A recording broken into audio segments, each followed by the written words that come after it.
I really love comics, and it all started because of Fantastic Four, which is surprising since a majority that I own is DC Comics related, specifically Batman. I really like comics, I like anything related to superheroes, and I want to become a comic book artist. It all started this one Friday night where the specific channel back home would show superhero related movies on TV. I watched Fantastic Four, Silver Surfer, and I fell in love with it. I like the concept of heroes protecting the earth, and things existing outside of this world. Like there's more to it. And I thought I want to see more. And then next Friday came around, I watched Dark Knight Rises, and I knew that Batman was the character that I fell in love with. Even though it is hard to realize that the Dark Knight trilogy, as I'm reading comics, isn't really accurate to the Batman character, which kind of hurts, but still, it has a special place in my heart. So that's where I kind of like started continuing watching superheroes.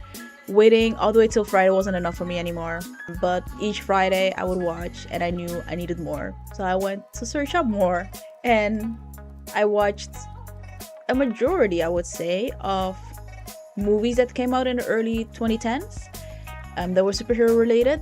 I, for some reason, did not even think to look at what came even before that.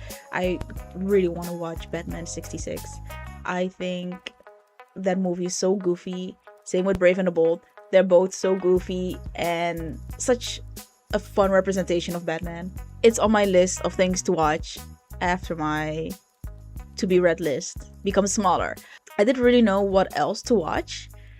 I stumbled upon CW's Arrow. I really liked the Arrow back then. And I think I like the Arrow, like now that I'm older, I understand the Arrow wasn't really that good of a representation of Green Arrow, but I really liked the dark and greenness because it reminded me of Batman.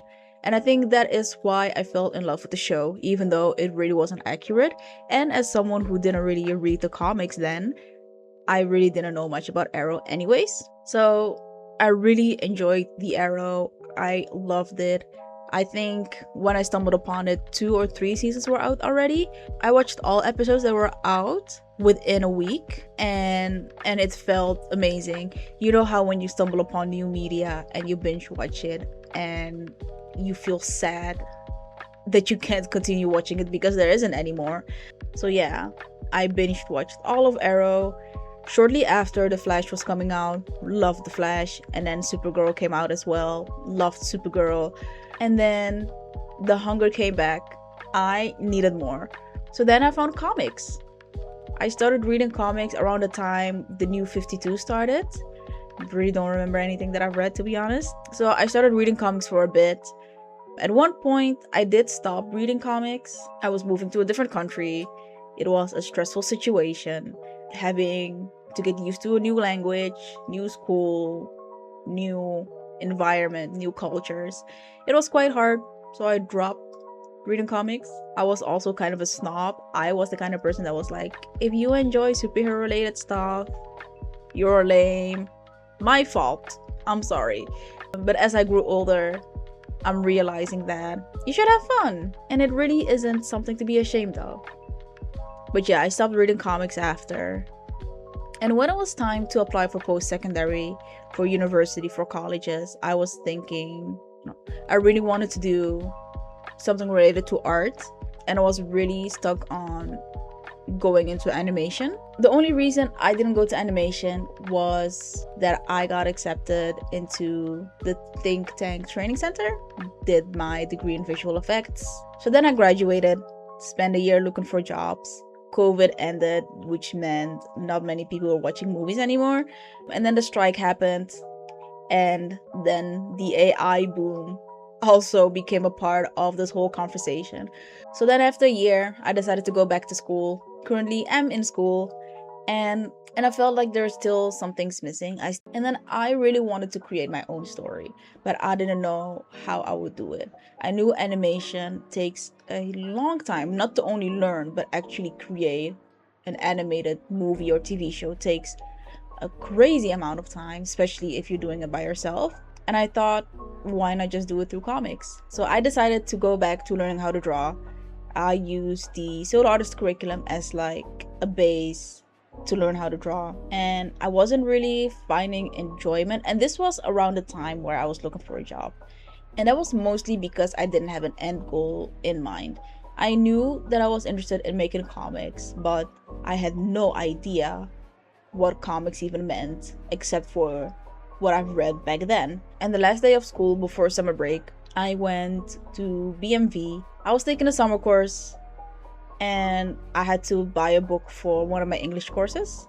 So I went to the BMV, I looked for the book, and I saw what looked like comics. So I went there, I scrolled, I picked up 2 comics just to start off with, and I thought, oh my god, they have comics. But if you know secondhand comic book stores, they'll just have like single issues that are like random, and I didn't even look at the trade paperbacks they had. So I was just like scrolling through the singles, what they had.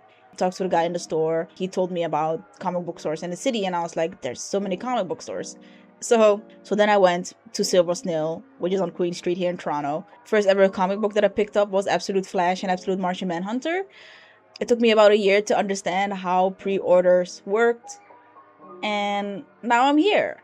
Now I feel like when drawing, I have an actual goal in mind, and I see artists and I see people creating stories and comics with my own 2 eyes. I do love how Jason is like right here. So to me, comics isn't just stories and art altogether.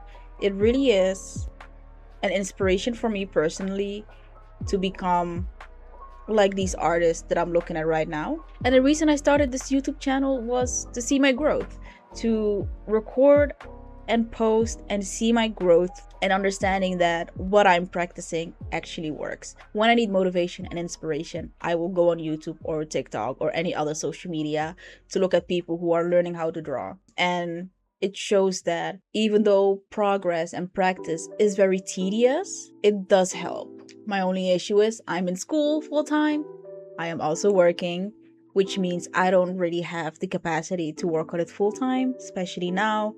And I think being so busy and not having that much time to actually enjoy stuff makes it extra important to focus on my art and to focus on practicing and allowing myself to learn and to experiment with art. And I think this channel also somewhat serves as a sort of motivation and inspiration, not only for myself to see that I started from nothing and that things are getting better and the skills are getting better, because when you're drawing at the moment, you don't see how far you have come from when you started.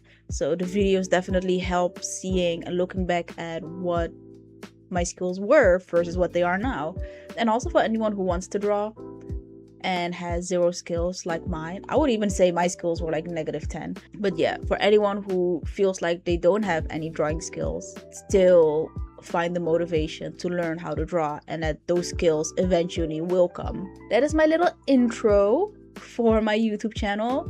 If you would like to follow me and see my skills develop, follow me here on YouTube. I talk a lot about comics on my TikTok, on YouTube here as well, and my Instagram. So if you're interested in that, please follow me there.